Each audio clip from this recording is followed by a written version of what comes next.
So engine பொறுத்த வரைக்கும் பார்த்தீங்க அப்படின்னா இது வந்து ஒரு 2 லிட்டர் 4 சிலிண்டர் இன்ஜின் 80 ஹார்ஸ் பவரும் 230 நியூட்டன் மீட்டர் ஆஃப் டார்க் வந்து ப்ரொடியூஸ் பண்ணுது.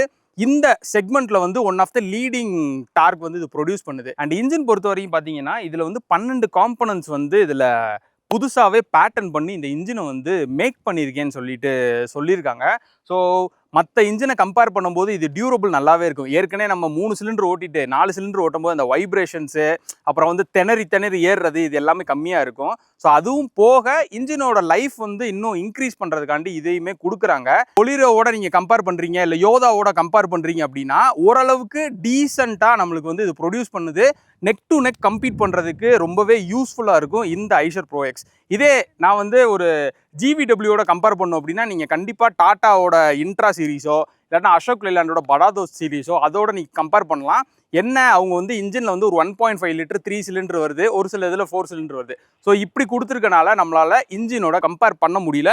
பட் ஆனால் நீங்கள் அதிக லோடு வச்சு இழுத்துட்டு போகிறீங்க, எனக்கு வந்து அதிக தொட்டி சைஸ் வேணும், அந்த 3.5 டன் ஜிவிடபிள்யூக்குள்ளே வேணும் அப்படின்னா இந்த வண்டி உங்களுக்கு கம்ஃபர்டபுளாக இருக்கும்.